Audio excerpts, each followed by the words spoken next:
Vamos ler a palavra do Senhor Jesus Cristo, então, somente em honra a Ele. Glória a Jesus Cristo. Lemos a sua palavra no livro de Efésios, Éfeso, capítulo de número 4, versículo de número 11 em diante. Diz assim a palavra do Senhor. Efésios 4, versículo de número 11.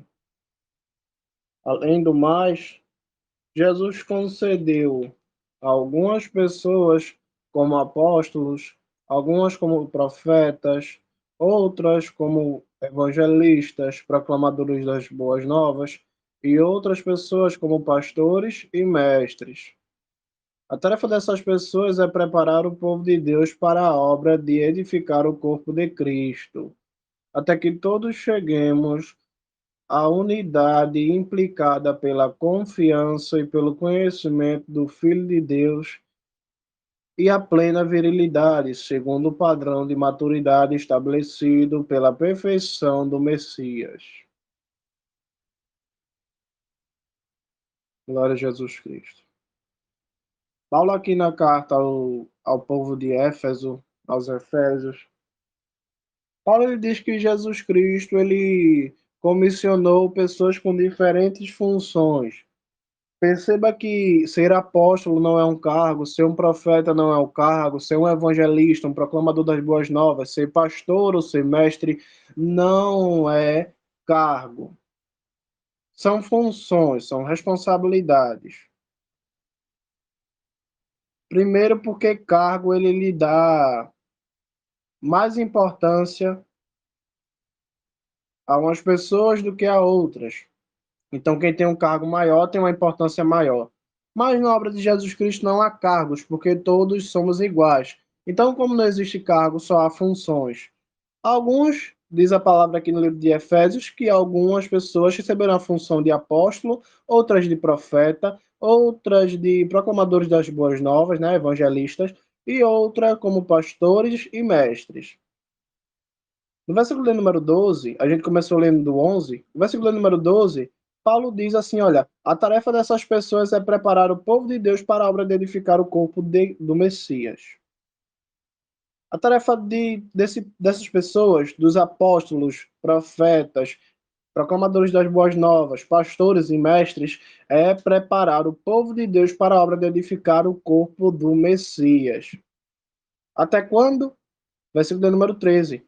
Até que todos cheguemos à unidade implicada pela confiança e pelo conhecimento do Filho de Deus e à plena virilidade, segundo o padrão da maturidade estabelecida pela perfeição do Messias. Então perceba aqui que apóstolos, profetas, proclamadores das boas novas, pastores e mestres, todos eles têm uma única tarefa, que é preparar o povo de Deus para a obra de edificar o corpo do Messias. E essa tarefa, ela dura até que todos nós cheguemos à unidade. O que é unidade? União, um só. Até que a gente se una pela confiança e pelo conhecimento do Filho de Deus. Então a gente vai se unindo como corpo quando a gente se exercita na fé, que é a confiança, e também pelo conhecimento de Jesus Cristo, que é a Bíblia. E também, seguindo o texto, diz assim, olha, pela confiança e pelo conhecimento do Filho de Deus e a plena virilidade segundo o padrão de maturidade estabelecido pela perfeição do Messias. Então a gente tem que chegar na unidade, na união, no nível, na fé e no conhecimento do Filho de Deus, e também a gente tem que chegar como um corpo à plena virilidade, ao auge, ao máximo. Mas esse máximo, ele é segundo o padrão de maturidade estabelecido pela perfeição de Cristo. Então, quem decide quando o fruto ele está maduro ou não está para a colheita, não somos nós, é Jesus Cristo. A gente, a gente precisa entender que todos nós aqui somos um corpo juntos. Todos nós temos uma função. E a gente vai se unindo e trabalhando como corpo à medida que a gente vai é, exercitando a confiança, a fé e adquirindo conhecimento do Filho de Deus, que é Jesus. E juntos, crescendo em conhecimento e em fé, a gente vai chegar na plena virilidade, que é o corpo estar amadurecendo. Não somos mais crianças, vamos crescendo como corpo. A gente não é mais uma criança. Somos agora pessoas adultas, vamos crescendo, vamos amadurecendo. Só que esse amadurecimento não é estabelecido por padrão, por exigência humana. O nível de estabelecido de maturidade que a gente deve alcançar, o nosso alvo, quanto tempo a gente deve amadurecer, isso é estabelecido pela perfeição, pelo padrão de perfeição do Messias. Então veja que é um padrão de excelência que não existe na Terra. É algo que a gente não pode entender, mas é para lá que nós caminhamos, para o padrão de maturidade estabelecido pela perfeição de Cristo. Muito bem, a gente leu esse texto, a gente entendeu esse texto. E a gente entendeu, ao longo dessas informações, que algumas pessoas foram estabelecidas como emissários, outras como profetas, outras como evangelistas e outras como pastores e mestres. Quando está escrito aqui mestres, é mestre da lei, não mestre espiritual, que alguém tem poder espiritual, não é isso. São mestres professores da lei. Essas pessoas, as irmãs e os irmãos que estão me ouvindo, precisam entender que profetas, apóstolos, pastores, mestres, evangelistas, proclamadores das boas novas, essas pessoas, elas não escolhem ser. Quem é pastor de verdade por Jesus Cristo não escolhe ser pastor, não escolhe ser mestre, não escolhe ser profeta, não escolhe ser apóstolo, não escolhe ser evangelista de jeito nenhum. Especificamente essas pessoas aqui, essa função aqui na obra, essas funções que Paulo deixou aqui, são funções que requer alguns requisitos para que a pessoa exerça essa função. São funções que exigem algumas questões a serem completadas antes da pessoa receber esse título. Uma pessoa ela pode ter o dom de pregar e ela pode não ser pastor. Olha o meu exemplo. Deus não me constituiu pastor. Porém, ele me deu o dom de pregar a pessoas que recebem o dom de visão, mas não é profeta. Há pessoas que evangelizam, mas não recebem o título de mestre. Há pessoas que têm dons de curas, dons de visão, falam em línguas, mas não é apóstolo. Hoje eu vou falar aqui especificamente da função apostólica, apóstolo. O que é necessário para ser um apóstolo? A Bíblia diz. E eu fiz essa pregação vendo que muitas pessoas estão se intitulando apóstolos e mulheres que se intitulam apóstolas. É algo diferente, né? Não vou dizer o caso do bispo e da bispa, esse eu vou deixar para outra pregação, sabendo que não é um cargo que existe na Bíblia, mas é um cargo inventado pela Igreja Católica e por quem segue seu regime. Hoje vamos falar aqui sobre apóstolos. Existem apóstolos hoje em dia? Vamos ver todos os requisitos que é necessário para ser um apóstolo na Bíblia. E vamos ver se hoje alguém aqui na face da terra cumpre esses requisitos. Vamos, vamos ler o livro de Atos, capítulo de número 1, versículo de número 21. Quando Judas ele se mata, os apóstolos veem a necessidade pela ordem de Deus, eles veem a necessidade de colocar uma pessoa no lugar de Judas. Só sobraram 11 apóstolos, mas então eles fazem uma reunião dirigidos pelo Espírito Santo para que fosse escolhido, elegida uma pessoa para ficar ali no lugar de Judas, para ocupar o seu lugar. Então, minhas irmãs, nessa reunião, os próprios apóstolos, eles direcionados por Deus, eles colocam um primeiro requisito para que alguém virasse apóstolo ou se tornasse apóstolo e fizesse parte do grupo de apóstolos do Senhor. Livro de Atos, capítulo de número 1, versículo de número 21. Olha o que Pedro diz. Portanto, é necessário que escolhamos um dos homens que tenha estado conosco durante todo o tempo em que o Senhor Jesus viveu entre nós, desde o tempo em que João Batista batizava o povo, até o dia em que o Senhor Jesus foi elevado dentre nós às alturas. Um deles deve se tornar conosco testemunha de sua ressurreição. Perceba aqui que estão todos reunidos. Se você quiser ler o capítulo completo, eu não vou ter tempo aqui, mas se você quiser ver o capítulo completo para ver como foi essa reunião, aqui eu estou lendo somente quando Pedro ele se levanta no meio do povo e fala quais são os requisitos. Primeiro ele fala assim, olha, é necessário que a gente escolha um dos homens, porém não qualquer um dos homens, porém um que tem estado conosco durante todo o tempo em que o Senhor Jesus ele viveu entre nós. Alguém pode pensar assim, mas Pedro, todo mundo que está aqui viveu junto com Jesus no tempo em que Jesus estava entre nós. Versículo de número 22. Desde o tempo em que João batizava o povo até o dia em que Jesus foi elevado dentre nós às alturas. Então veja, minhas irmãs, que o próprio apóstolo Pedro, direcionado pelo Espírito Santo, ele diz que tem que ser uma pessoa que tenha vivido com os apóstolos em um tempo em que Jesus estava entre eles fisicamente, antes de ser morto na cruz e depois de ser morto na cruz e ressuscitar ao terceiro dia.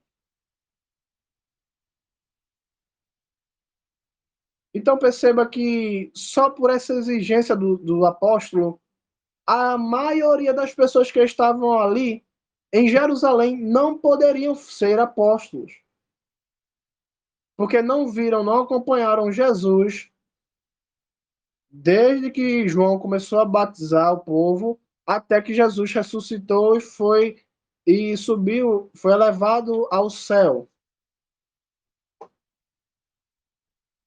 E por que essa exigência toda, apóstolo Pedro? Versículo número 22.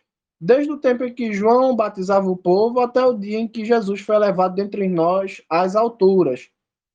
Um deles deve tornar-se conosco testemunha de sua ressurreição.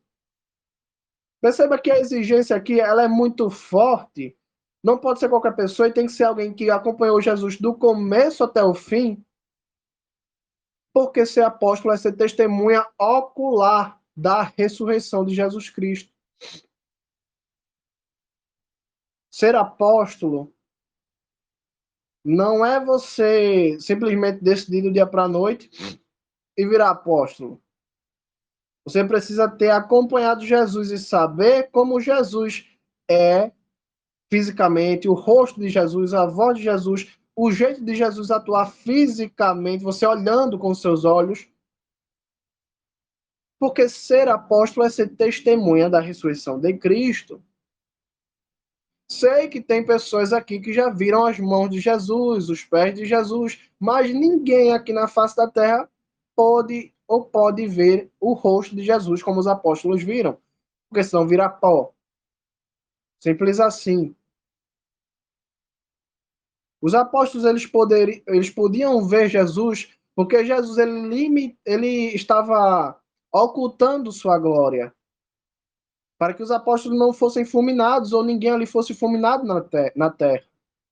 Porém, agora que Jesus Cristo glorificou o seu corpo, ele está envolvido em glória visível, ninguém mais, carne nenhuma, pode ver ele, senão vira pó. É como Moisés que pediu para ver o rosto de Deus, e Deus falou: Você não pode ver, quem me vê vai morrer, porque eu tenho glória que ninguém suporta, nem uma carne suporta. Então eu pergunto aqui: alguém aqui na face da terra já viu o rosto de Jesus, a boca, nariz, olhos, bochechas, dentes, língua, tudo? A face completa? Não. Então não pode ser apóstolo. Porque ser apóstolo é ser testemunha viva da ressurreição de Jesus Cristo. Nós somos testemunhas da ressurreição de Cristo por fé. Mas os apóstolos são por fé, por olho e por vivência. Mas e o caso do apóstolo Paulo? Paulo, até esse momento, não apareceu na história. Vamos ver o caso de Paulo? Livro de 1 Coríntios, capítulo de número 9, versículo de número 1. 1 Coríntios 9, versículo 1. Olha o que Paulo diz. 1 Coríntios 9, versículo de número 1. Não sou livre, não sou apóstolo do Messias, não vi Jesus, nosso Senhor. Não são vocês mesmos o resultado do meu trabalho no Senhor Jesus? Ainda que para outros eu não seja apóstolo, ao menos para vocês o sou. Vocês são prova viva de que sou apóstolo do Senhor. Essa é a minha defesa quando as pessoas me testam. Paulo ele estava tendo um problema em que as pessoas estavam duvidando que ele era apóstolo. E ele diz o seguinte: não sou eu livre, não sou eu apóstolo do Senhor, eu não vi Jesus, nosso Senhor. Paulo, ele viu Jesus. Ele cumpriu com o requisito de Atos, que é ver Jesus Cristo. Olha o que ele diz no livro de Atos. Ele vai relatar ao povo judeu como foi que ele viu Jesus. Atos capítulo de número 22, versículo de número 6. Segue Paulo com sua defesa dizendo o seguinte, as seguintes palavras.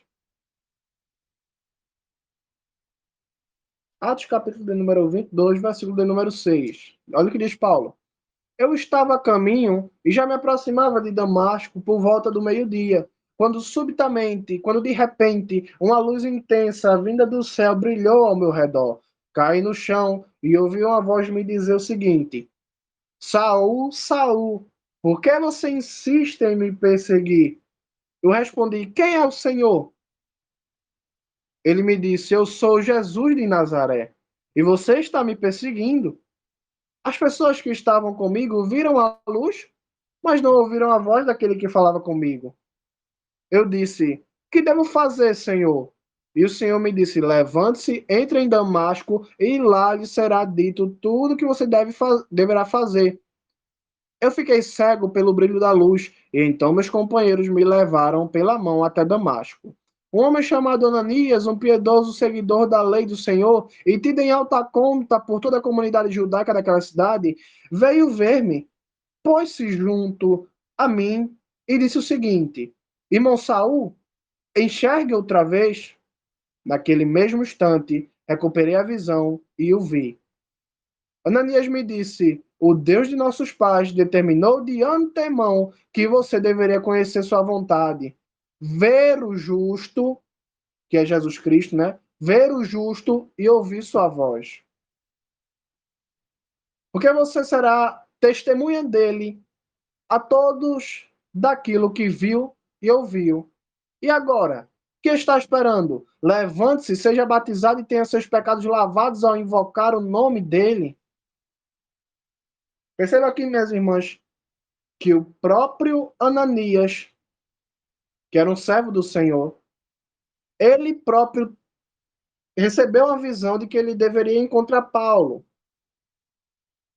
E na visão, Deus falou tudo sobre Paulo e Ananias já chegou lá sabendo de tudo. Quando ele vê Paulo, ele fala: Paulo, irmão Paulo, enxerga outra vez. O Deus de nossos pais determinou de antemão, olha, lá no passado, que você deveria conhecer sua vontade, ver o justo e ouvir sua voz. Quando ele fala ver o justo, ele está falando de Jesus. Se as irmãs verem ao longo do Velho Testamento e do Novo Testamento, Jesus é chamado de o justo sempre. Algumas vezes é chamado de o Messias, algumas vezes é chamado de Arraiz de Davi, mas o justo também é um título designado para chamar o Messias. Então, quando Paulo recebe aquela mensagem de que Ananias estava dizendo: você, Paulo, foi escolhido para ver o justo e ouvir a voz do justo, porque você será testemunha dele a todos daquilo que viu e ouviu. Em outras palavras, Paulo estava sendo comissionado para ser testemunha da ressurreição de Cristo logo depois de ter visto Jesus e ouvido a sua voz. Paulo segue seu relato dizendo no versículo número 17, versículo número 17. Depois de ter voltado a Jerusalém, eu estava orando no templo, caí em êxtase e vi Jesus. Paulo viu a segunda vez Jesus. Paulo não diz que viu agora a luz ou nada. Paulo diz: eu vi Jesus. Ele me disse: rápido, saia de Jerusalém imediatamente, pois não aceitarão o que você tem a lhes dizer a meu respeito. Eu disse: Senhor, eles sabem que eu ia a todas as sinagogas para prender e açoitar os que confiavam em você. Também quando o sangue de sua testemunha Estevão foi derramado, eu estava ali de pleno acordo e cuidava das roupas dos que iriam matá-lo. Mas Jesus me disse: vá, porque eu o enviarei para bem longe, para os gentis. Aqui acaba o testemunho de Paulo. Então veja que Paulo não só viu Jesus uma vez só. E outra coisa, Ananias, um servo do Senhor, teve uma visão de Deus confirmando para o próprio Ananias que Paulo tinha visto Jesus.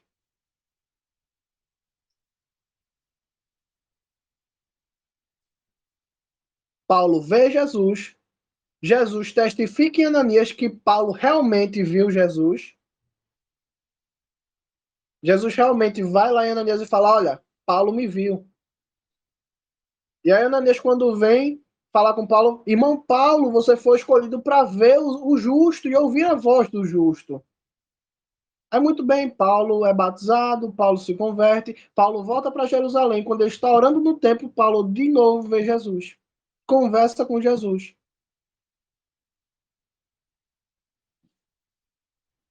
Só que o mais interessante não é que somente Paulo conta a história testificando de que ele é apóstolo, mas os próprios outros apóstolos testificam de que Paulo também é um apóstolo. Então veja o seguinte, segunda carta de Pedro, capítulo de número 3, versículo de número 15. Segunda Pedro, capítulo de número 3, versículo de número 15. Olha o que Pedro diz. E pensem na paciência de nosso Senhor Jesus como salvação, como também nosso querido irmão Paulo lhes escreveu, com a sabedoria que Deus lhe deu. De fato, Paulo fala sobre essas coisas em todas as suas cartas. Elas contêm pontos difíceis de entender, coisas que os ignorantes e os instáveis distorcem para sua destruição, como também o fazem com as outras sagradas escrituras. Perceba aqui que o próprio apóstolo Pedro está recomendando Paulo e as coisas que ele escreveu, mas o mais interessante é o que ele fala no versículo número 16. De fato, Paulo fala sobre essas coisas, sobre a salvação e a paciência, em todas as suas cartas. Elas contêm pontos difíceis de entender, coisas que os ignorantes e os instáveis distorcem para a sua destruição, como também o fazem com as outras escrituras sagradas. Com as outras sagradas escrituras. Veja que quando Pedro ele fala assim, as cartas de Paulo são distorcidas, assim como as outras sagradas escrituras, Pedro ele está colocando as Sagradas Escrituras e as cartas de Paulo no mesmo nível. Pedro está dizendo que as cartas de Paulo são parte da Sagrada Escritura, dos Salmos, de Gênesis, Apocalipse, tudo. Sim, é verdade. Paulo fala sobre essas coisas em todas as suas cartas. Essas cartas elas contêm pontos difíceis de entender, e esses pontos difíceis são distorcidos por ignorantes e instáveis, e isso é para a própria destruição. E eles também fazem isso com outras escrituras sagradas, com outras escrituras do Senhor.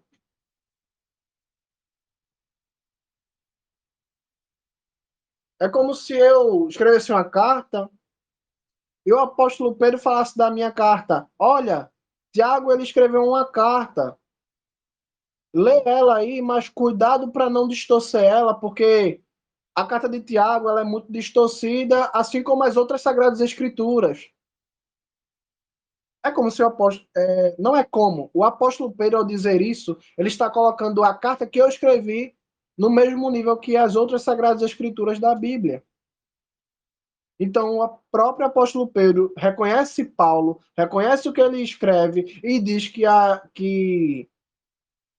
as escrituras de Paulo fazem parte das sagradas escrituras. É... Agora, sabe o que é mais interessante?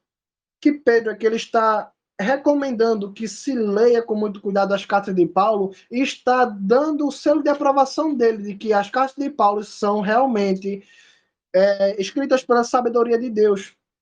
Capítulo número 3, versículo de número 5. E pensem na paciência de nosso Senhor Jesus como salvação, como também nosso querido irmão Paulo lhes escreveu com a sabedoria que Deus lhe deu.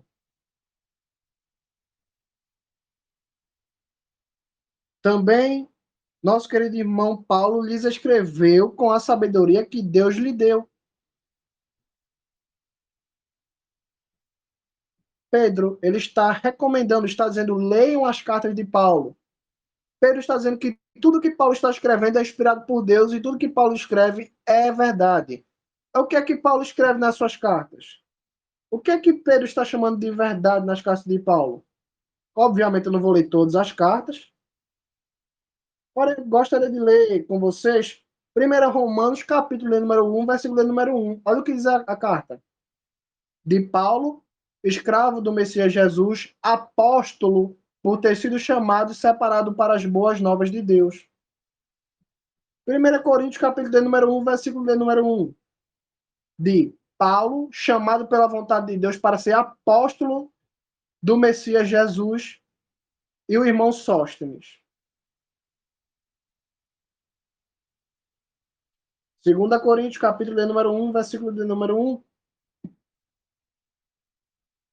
De Paulo, apóstolo do Messias Jesus, pela vontade de Deus, e o irmão Timóteo. Para a comunidade messiânica de Corinto, com todo o povo de Deus da Acaia. Então veja que Pedro, ele lia as cartas de Paulo, e ele sabia que em todas as cartas de Paulo, Paulo começa dizendo, eu sou apóstolo. Ele é eleito por Deus. E Pedro está dizendo que essas cartas são verdades. Então Pedro está dando o seu aval de que o que Paulo está dizendo é verdade. Realmente, Paulo é apóstolo. Mas sabe o que é mais interessante? Livro de Gálatas, capítulo de número 2. Vamos ver todas as possibilidades. Eu estou tratando de todas as possibilidades para que não reste dúvida nenhuma. Livro de Gálatas, capítulo de número 2, versículo de número 6. Olha o que Paulo diz.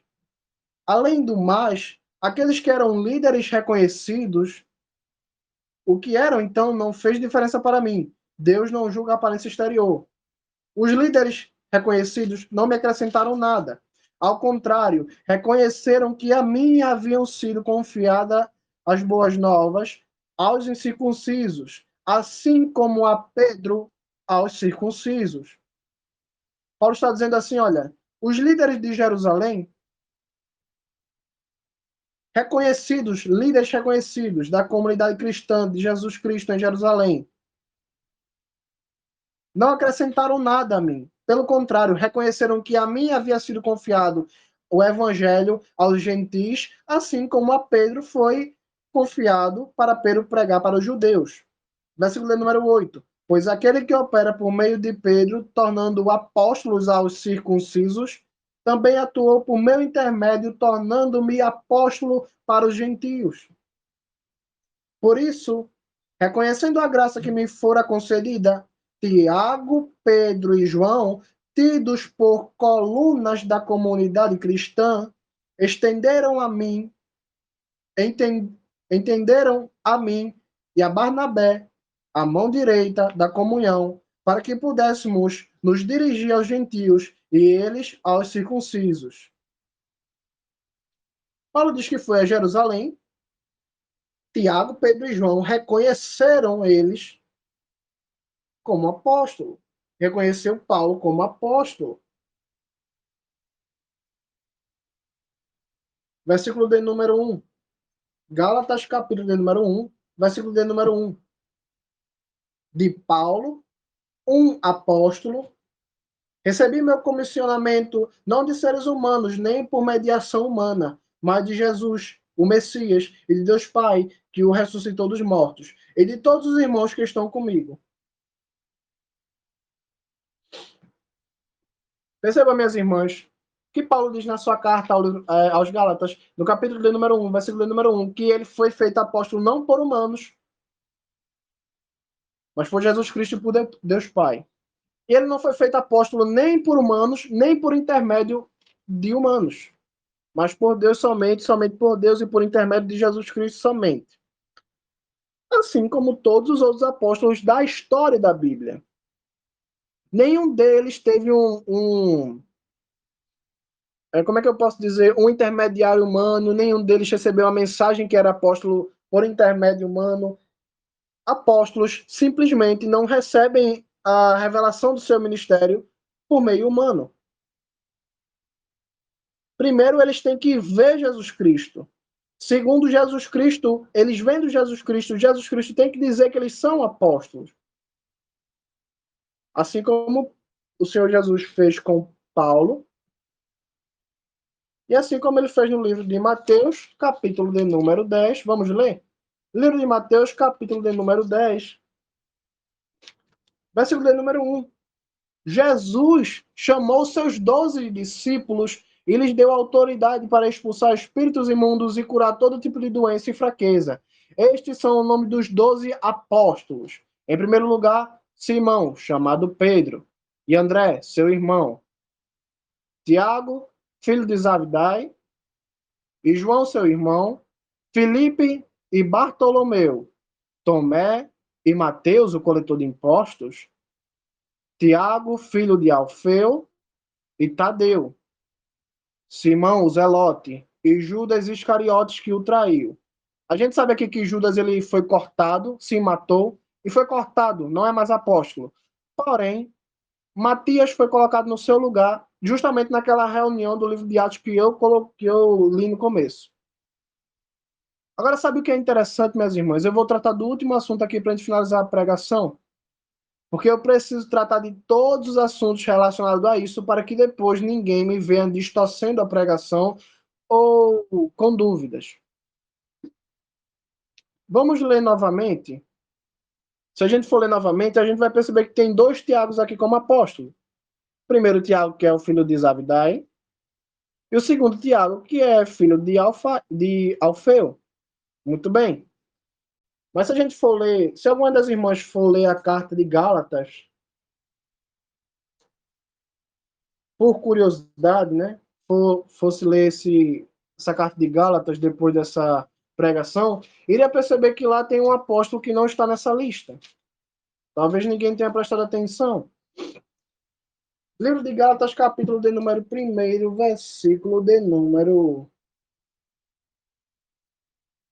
15 em diante. Gálatas, capítulo de número 1, versículo de número 15. Paulo diz assim, olha, mas quando Deus, que me escolheu antes de eu ter nascido e me chamou por sua graça, determinou revelar seu filho a mim para que eu anunciasse entre os gentios,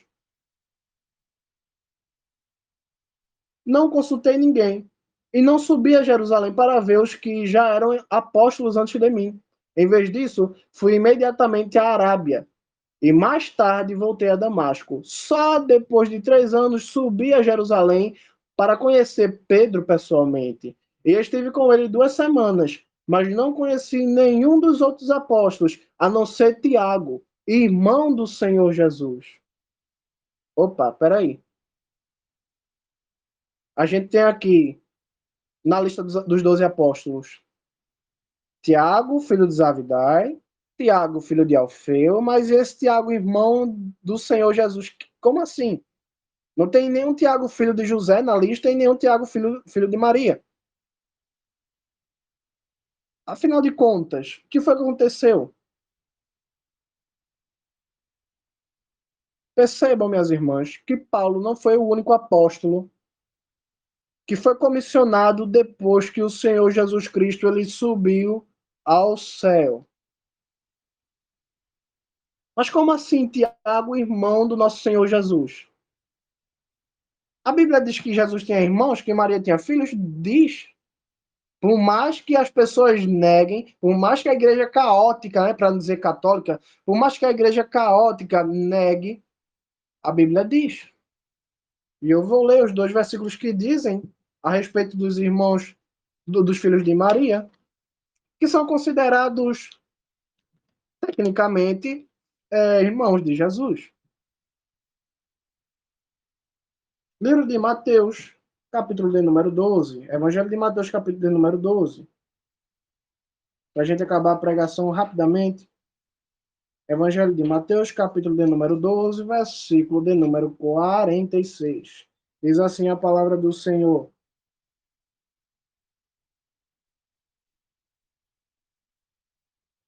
Jesus ainda estava falando à multidão quando sua mãe e seus irmãos apareceram do lado de fora pedindo para falar com ele.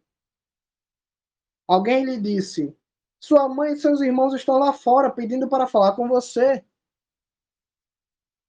Mas Jesus respondeu a quem lhe havia informado: Quem é minha mãe? Quem são meus irmãos? Apontando para os discípulos, disse: Vejam, aqui estão minha mãe e meus irmãos. Quem faz o que meu Pai Celestial deseja é meu irmão, minha irmã e minha mãe. Porque Jesus ele não considerava os filhos de Maria seus irmãos ou parte de sua família, mas considerava os apóstolos ou os seus discípulos. E ele ainda fala assim: olha, quem faz o que meu Pai Celestial deseja é meu irmão, minha irmã e minha mãe. Quer dizer que Jesus estava dizendo que a família de Maria não acreditava nele, não cumpria a lei do Senhor e não seguia os mandamentos do Senhor Jesus? É exatamente isso. Como é que eu provo isso?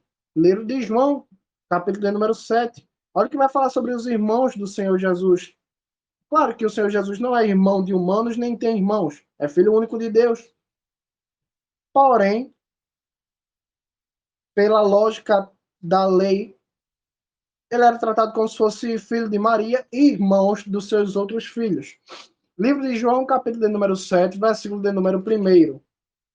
Depois disso, Jesus viajou por toda a Galiléia, evitando intencionalmente a região de Judá, porque os habitantes dali queriam matá-lo. Mas a festa de Sucote, em Judá, estava próxima.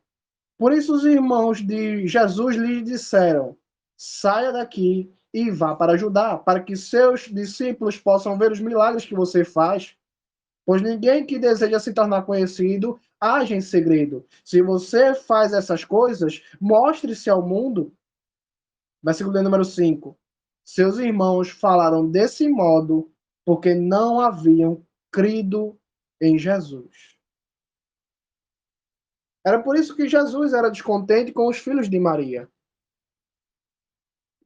Porque eles não criam em Jesus até certo ponto. Mas, como a gente vê lá no livro de Gálatas, depois Tiago, que era filho de Maria, que é considerado irmão do nosso Senhor Jesus Cristo, virou apóstolo e foi reconhecido por Paulo e pelos outros. Porém, alguém ainda pode dizer, mas Tiago, isso não prova nada que Maria tinha filhos mais filhos do que Jesus. Porque eu posso chamar meu primo de meu irmão, eu posso chamar minha mãe, meu tio de meu irmão.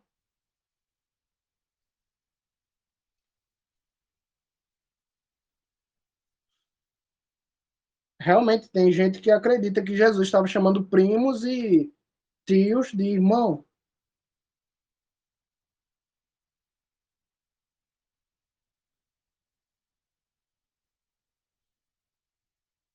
Isso é algo a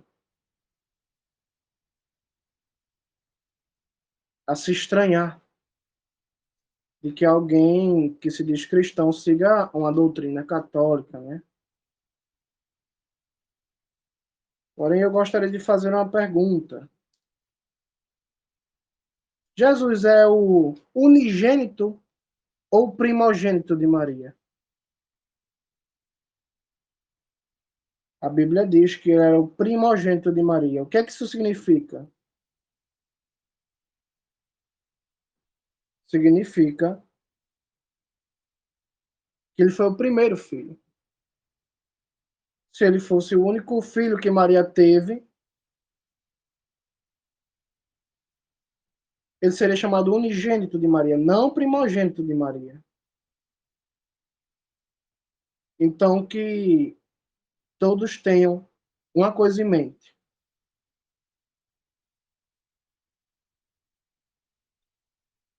Livro de Lucas, capítulo de número 2, versículo de número 6. Enquanto estavam em Belém, chegou o tempo de nascer o bebê, e Maria deu à luz o primeiro filho, envolveu em panos e o colocou em um colcho, porque não havia um lugar para eles na estalagem.